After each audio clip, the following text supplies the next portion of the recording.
오늘 설교의 제목은 누구입니까? 입니다. 누구입니까? 사람들의 야외 활동이 자제되니까 어떻게 됩니까? 자연은 오히려 활력을 얻습니다. 밤하늘의 별들도 또 하늘의 하늘도 더 청명한 시간들을 맞고 있습니다. 하늘뿐만이 아니고요, 바다도 사람들이 전에보다도 더 가까운 곳에서 고래도 활동을 하고 돌고래들도 더 기쁘게 움직이고 있다는 것을 보도를 통해서 보고 있습니다.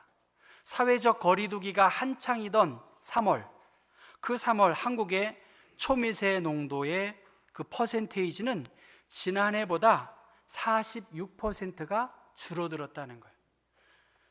그러니까 인간의 탐욕적 활동이 바이러스의 위협으로부터 줄어드니까 자연의 본래의 모습들이 되살아나고 있다는 거예요. 우리의 불이 좀 꺼지면 밤하늘의 별들도 더 환하게 볼 수 있다는 것입니다. 예수님은 요한복음 10장 10절에 내가 온 것은 양으로 생명을 얻게 하고 더 풍성케 하려 하기 위해서 예수님께서 이 땅에 오셨다고 말합니다. 예수님이 왜 오셨을까? 나의 삶을 풍성하게, 행복하게, 기쁘게 하도록 예수님은 이 땅에 오셨다는 거예요. 우리가 예수를 믿고 살아가는 그리스도인의 한 해의 표정은 기쁨이에요. 여러분 지금 기쁨 한번 웃어보세요. 한번 웃으면 복이 온다고 한 말씀처럼 주일날 뭐 심각할 이유가 뭐가 있어요? 감사함으로. 왜냐하면 예수님께서 이 땅에 오신 것은 우리에게 생명을 주시고 우리의 삶을 아주 풍성하고 풍요롭게 하기 위해서 예수님께서 이 땅에 오셨어요. 이 예수를 믿는 사람은 이 풍성함을 누리고 기쁨 가운데 살아갈 수 있는 존재들입니다. 그런데 육신의 정욕과 안목의 정욕과 이생의 자랑으로 꽉 막혀 있으면 예수님께서 주신 이 풍성한 삶을 우리가 누리고 있지 못하는 거예요. 교회 오면서도 기쁨이 없고 예배가 끝나면서도 감사가 없다면 육신의 정욕과 안목의 정욕과 이생의 자랑, 내 생각으로 가득 차 있거나 내 고집으로 꽉 차 있으면 하늘에 별이 안 보이는 거예요. 어떻게 영이신 하나님을 볼 수 있는가? 마음이 청결한 자가 하나님을 볼 수 있다. 주님이 그렇게 말씀하셨습니다. 왕이신 주님을 내가 두 손 높이 들고 주님을 찬양하고 경배합니다. 그러한 마음을 가지고 예배하는 자에게 풍성한 삶과 기쁨의 은총이 주어진다는 거예요. 아무리 똑똑하고 아무리 탁월한 사람이 예수님에 대하여 말한다 할지라도 내 안에 내 생각으로 가득 차 있으면 하나님의 영이 우리 가운데 일하지 않는다는 사실입니다. 다윗의 시라고 제목 붙여진 오늘 말씀의 시작은 여호와여 주의 장막에 머무를 자가 누구오며 주의 성산에 사는 자가 누구오니까? 누가 주님께 예배할 수 있습니까? 그렇게 물어봅니다. 구약시대에 이 성전에 아무나 들어올 수 없었어요. 몸에 신체에 불편함이 있는 사람 못 들어왔어요. 이방인의 뜰도 있지 않습니까? 이 거룩한 성전에 들어와서 예배 드릴 수 있다는 것은 굉장한 특권이고 영광입니다. 누가 주님께 예배할 수 있는가? 누가 주의 장막에서 살 수 있고 누가 주님께 예배할 수 있는가? 거룩하신 산에 누가 머물 수 있을까? 그렇게 묻는다면 여러분 누가 주의 성산의 장막에 머물 수 있겠습니까? 시편 23편에는 동일한 내용상으로 그리고 이사야 33장에도 거의 비슷한 내용이 있습니다. 여호와의 산에 오를 자가 누굽니까? 그의 거룩한 곳에 설 자가 누구입니까? 곧 손이 깨끗하다는 거예요. 손이 뭡니까? 우리의 행실과 삶이 깨끗한 사람, 마음이 청결하며 뜻을 허탄한 데 두지 않는 사람, 그리고 거짓 맹세하지 아니하는 사람, 그러한 사람에게 어떻게 합니까? 그는 여호와께 뭘 받아요? 복을 받고 구원의 하나님께 의를 얻으리니 이는 여호와를 찾는 족속이요 야곱의 하나님의 얼굴을 구하는 자로다. 그렇게 말씀하십니다. 누가 과연 주의 거룩한 성전 성막 장막에 머무를 수 있을까?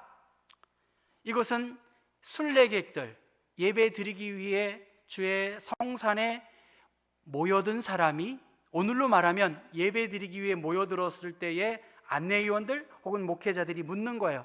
누가 주님께 예배 드리기에 합당한 사람입니까? 그렇게 물어보면 이 순례객들, 예배에 참여한 사람들이 10가지 조건을 가지고 이러한 사람들이 하나님을 예배 드리기에 합당한 사람입니다라고 서로 격려하면서 이렇게 삶을 정결하게 해야 되겠구나, 그렇게 서로 격려하면서 성전에 들어간 것입니다. 오늘 1절 말씀, 여호와여 주의 장막에 머무를 자 누구입니까?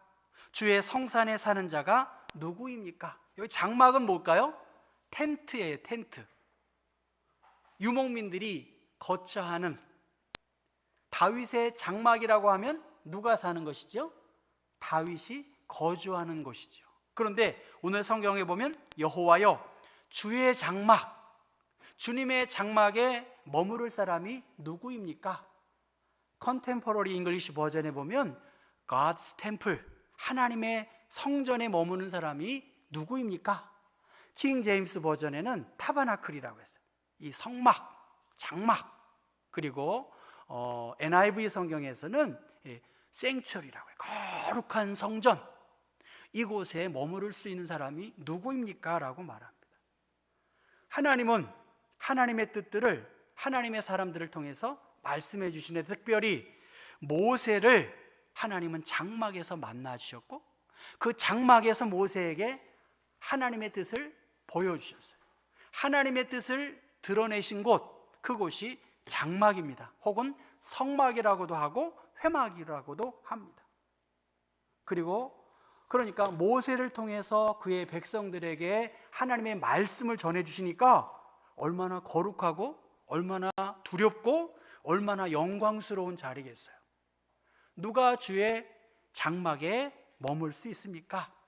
두 번째로 누가 주의 성산에 살 수 있습니까? 그렇게 말합니다. 성산, 거룩할 성자에 매산자시며 세상과 분리된 거룩한 산, 성막이 있는 예루살렘을 뜻합니다. 하나님의 거처, 하나님의 통치, 하나님의 임재의 중심의 그 한복판에 살 수 있는 사람이 누구입니까? 그렇게 말합니다.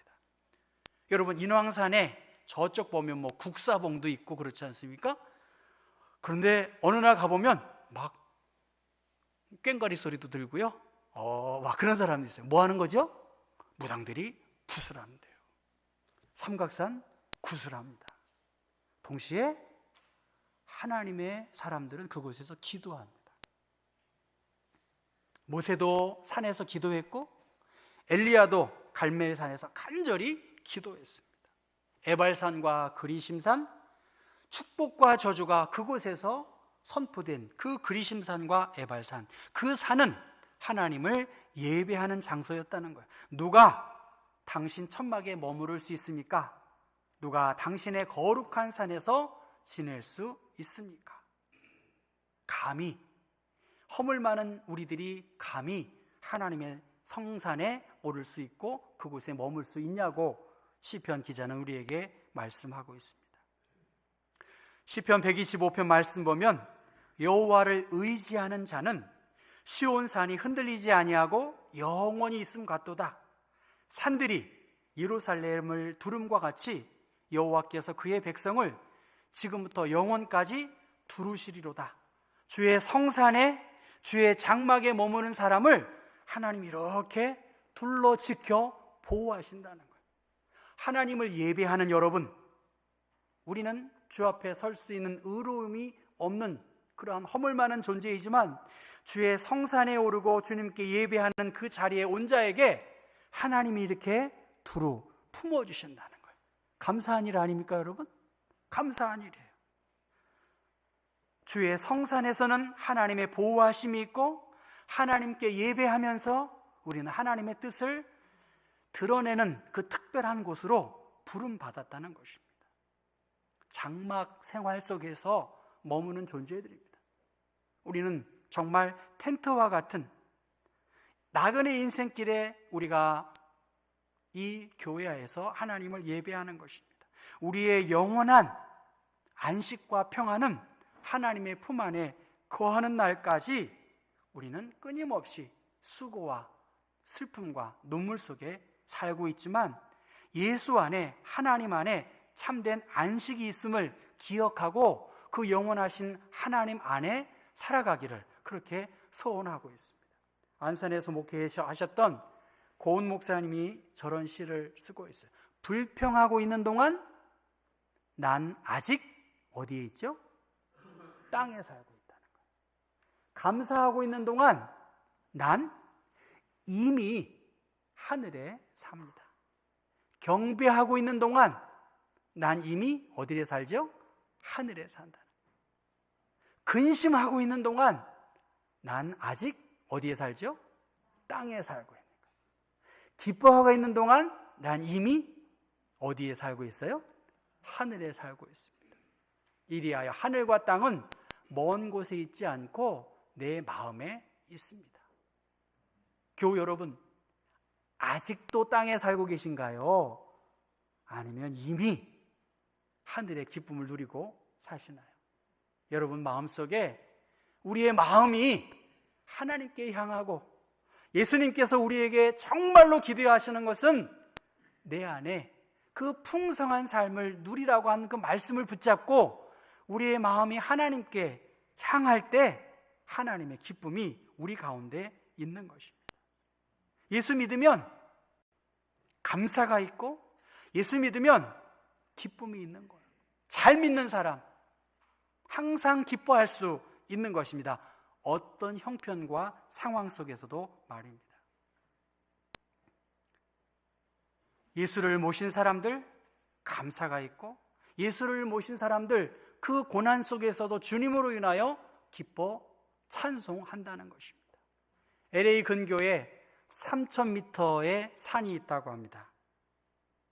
발디산이라고 그렇게 3,000m의 산이 있는데 어떤 사람이 물병 하나와 햄버거 하나를 가지고 이 3,000m 산을 오르기 시작했대요. 그런데 오르면 오를수록 이게 쉽지 않은 거예요. 쉽고 그만둘까 했는데 어떤 사람이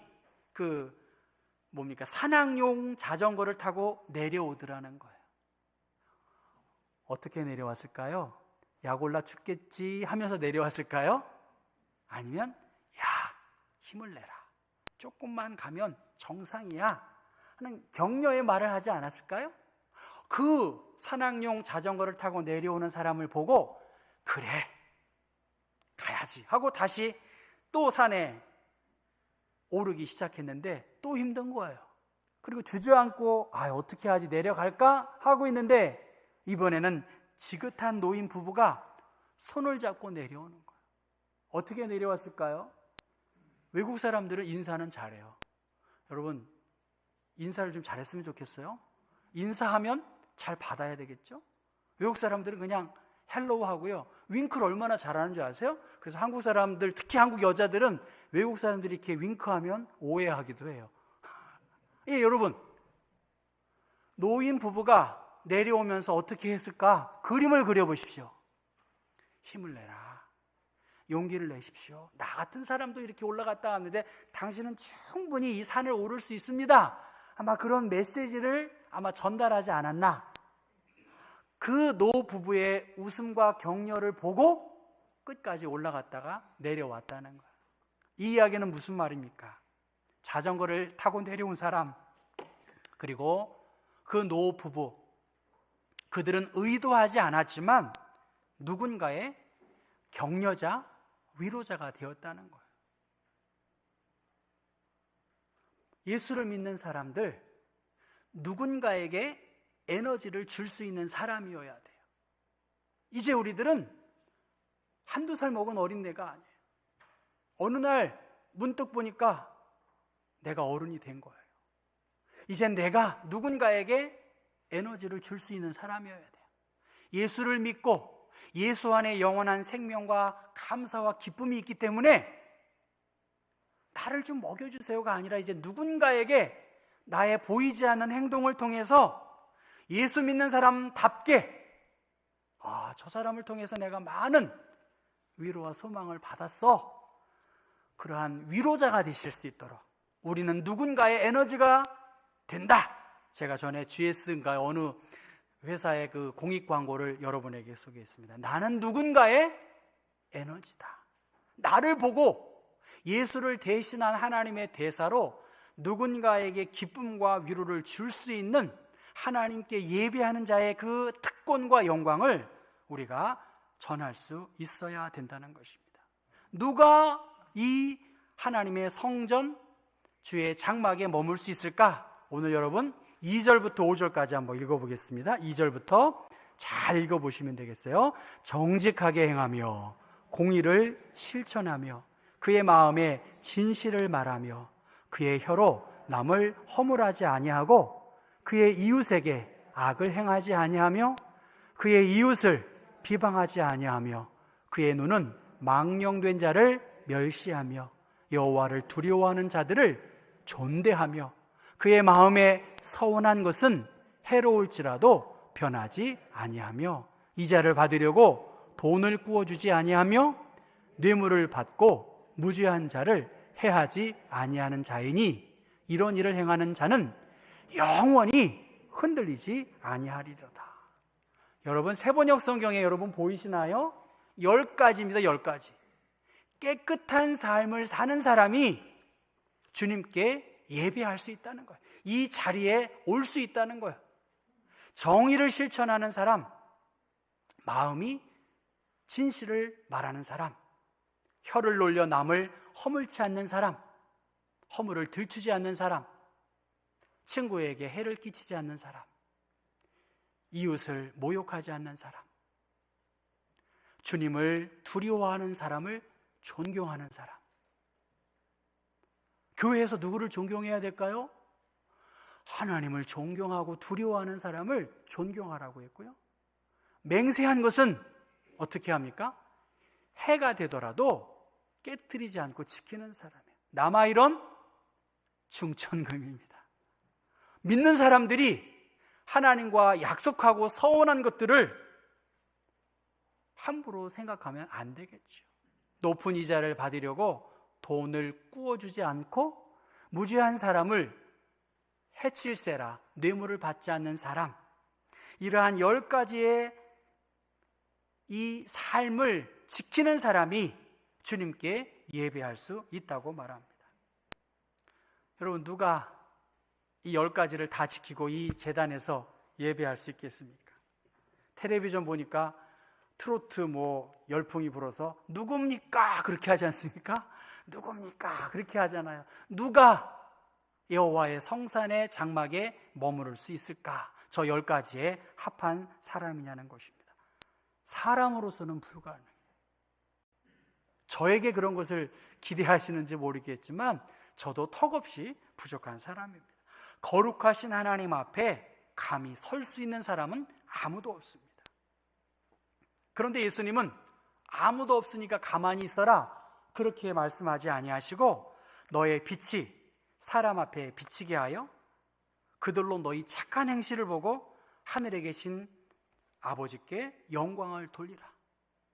하나님께 여러분의 삶을 통하여 하나님께 영광을 돌리라고 하셨지 그냥 됐어 그렇게 말하지 않습니다. 너의 의가 서기관과 바리새인보다 더 낫지 못하면 결코 천국에 들어가지 못하리라. 율법에 매여서 자기 생각에 자기 의로움을 드러낸 사람보다도 더 어떻게 합니까? 하나님의 공의를 드러내기 위해 힘쓰고 애써야 한다는 거예요. 사람으로는 할 수 없다는 거예요. 어떻게 영이신 하나님을 볼 수 있을까? 내 생각으로 가득 차 있는데 모든 것이 불평스럽고 원망스럽게 보이는 그 사람. 그래서 바울사도는 로마서 13장에 밤이 깊고 낮이 가까웠으니 그럼 우리가 어둠의 일을 벗고 빛의 갑옷을 입자. 주님께서 우리에게 새 옷을 입혀주시고 주님의 은혜로 이 모든 것을 보여주도록 하셔야 된다는 것입니다. 고린도전서 1장 말씀 보면 주께서 너희를 우리 주 예수 그리스도의 날에 책망할 것이 없는 자로 끝까지 견고케 하시겠다고 말씀하셨고, 겸손히 하나님께 기도하는 자의 그 기도를 지난주에 시편 10편에는 그 기도를 들으신다고 말씀하셨습니다. 하나님은 빛의 갑옷을 입고 겸손하게 착한 행실로 다른 사람들에게 그리스도의 영광을 드러내는 사람들에게 예배에 합한 사람이라고 인정하셨다는 것입니다. 그러나 무엇보다도 히브리서 10장의 말씀처럼 예수의 피를 힘입어 우리는 성소에 들어갈 담대함을 얻었다고 말씀하셨습니다. 하나님의 보좌 앞에 나와 예배할 수 있는 것, 그것이 은혜이고 감사입니다. 우리는 끊임없이 하나님께 더 나은 산 제물이 되고 산 제사를 드리는 예배자로 우리가 마음을 다하여 예배자로 설 수 있어야 합니다. 그래서 주님께 더 피하는 거죠. 시험이 올 수 있죠. 낙심될 일들이 있죠. 그래서 시편 16편에 내가 주님께 피합니다. 주님이 나의 안식처입니다. 주 밖에 나의 복이 없습니다. 주님께 자꾸만 의지하고 달려나아가는 것. 특별히 교회에서 누가 존경을 받을 수 있을까? 오늘 4절은 그렇게 말합니다. 여호와를 두려워하는 자들을 존대하라고 말씀하셨어요. 따라해 볼까요? 여호와를 두려워하는 자들을 존대하라. 예, 오늘 말씀에 여호와를 두려워하는 사람들, 그 사람들을 존경하라고 했어요. 영이신 하나님 앞에, 그 거룩하신 임재 앞에 우리가 어떻게 감히 머리를 들고 우리가 어떻게 감히 큰 소리를 낼 수 있겠습니까? 하나님을 두려워하고 정말 마른 막대기 같은 나를 하나님의 자녀로 예배자로 세워주셨으니 감사하고 찬송하고 주님만이 나의 참 복입니다 라고 두 손을 들고 예배하는 것으로 우리는 충분한 사람들입니다. 예수님은 우리에게 분명히 말씀하셨어요. 내 안에 거하라. 나도 너희 안에 거하리라. Abide in me. 내 안에 머물러라. 그러면 나도 너희 안에 거하리라. 내 안에 거하는 사람, 예수 안에 거하는 사람은 나에게 향하신 그러한 풍성한 기쁨과 감사와 위로를 발견할 수 있습니다. 우리 한번 찬송, 제가 나의 안에 거하라 라는 찬양하고 말씀을 마무리하려고 합니다. 여러분 가운데 하나님을 만나고 보고 싶고 느끼고 싶으신 분은 나의 안에 거하라는 주님의 말씀을 붙잡고 의지했으면 좋겠어요.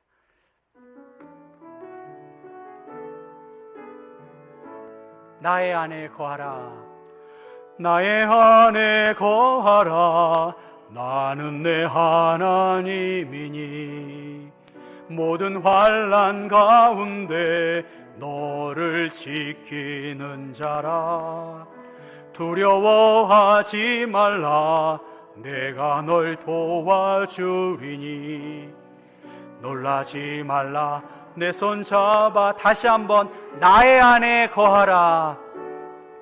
나의 안에 거하라. 나는 내 하나님이니 모든 환난 가운데 너를 지키는 자라. 두려워하지 말라. 내가 널 도와주리니 놀라지 말라. 내 손 잡아주리라. 내가 너를 지명하여 불렀나니 너는 내 것이라. 내 것이라. 너의 하나님이라. 내가 너를 보배롭고 존귀하게 여기노라. 너를 사랑하는 내가 너를 지명하여 불렀나니. 마지막으로 내가 너를 지명하여 불렀나니 너는 내 것이라. 내 것이라 너의 하나님이라. 내가 너를 보배롭고 존귀하게 여기노라. 너를 사랑하는 내 여호와라. 주님의 말씀입니다. 내 안에 거하라. 나도 너희 안에 거하리라. 누가 주님께 예배할 수 있는가? 오늘 5절 끝부분 말합니다. 이런 일을 행하는 자는 영원히 흔들리지 아니하리라. 영원한 나라를 상속받을 수 있고, 이러한 하나님의 공의를 위해 수고하고 애쓰는 사람들, 예수를 온전히 의지하고 믿음으로 나아가는 사람들은 절대로 쓰러지지 않을 것이라고 말씀하셨습니다. 흔들리지 아니하리라. 시편 1편의 말씀처럼 물가에 심겨진 나무처럼 철따라 열매를 맺고 그 잎사귀가 무성한 가지처럼 그렇게 뻗어나가는 영광을 하나님을 경외하고 하나님 안에 있는 사람들에게 주시겠다고 말씀하셨습니다. 사랑하는 교우 여러분, 우리의 영혼의 안식, 우리의 평안 어디에서 얻을 수 있는가? 주님 안에 머무는 사람, 여호와의 장막, 주님의 장막, 주님의 성산에 머무는 것입니다. 우리는 나그네 인생길을 살고 있습니다. 먼 훗날 언젠가 주님 앞에 설 그날이 올 것입니다. 그 주님 앞에 서기 전 그 입구에서 누군가 묻습니다. 주님께 예배할 그 합당한 삶을 사셨는지, 하나님을 만날 수 있는 은총을 준비했는지 묻는다고 하면 그 주변의 사람들이 웅성하면서 나를 볼 수 있어야 돼요. 저 사람은 하나님의 마음에 합한 주님의 영광의 잔치에 참여할 수 있는 그리스도의 새 옷으로, 빛의 갑옷으로 입은 존재라는 그러한 은총을 우리가 들을 수 있고 나를 바라볼 수 있는 축복의 은총이 여러분 모두에게 함께 하시기를 주님의 이름으로 축원합니다. 기도하겠습니다. 하나님 아버지, 거룩하신 하나님, 영광의 주님, 우리를 풍성케 하시고 행복케 하시는 하나님, 내 생각과 뜻이 너무나 많아서 영광의 주님을 경험하지 못할 때가 많이 있는데, 다시 한번 누가 주의 장막, 주의 성산에 머물고 살 수 있을까? 하나님을 경외하고 믿음으로 예수의 이름을 의지하고 나아가는 자에게 이 모든 축복을 주시겠다고 약속하셨사오니, 하나님, 우리에게 영원한 하나님의 나라의 축복을 누린 자답게 나의 부족함을 주님께 고백하고 은혜의 보좌 앞에 담대히 예수를 의지하고 나아가고, 누군가에게 이러한 성령 충만한 모습이 도전을 주고 교회에 큰 기쁨을 주고 무엇보다 하나님께 영광이 되는 거룩한 행동들을 우리가 조금씩 행할 수 있는 신실한 하나님의 사람들 되게 하여 주옵소서. 예수 그리스도의 이름 받들어 기도했습니다. 아멘.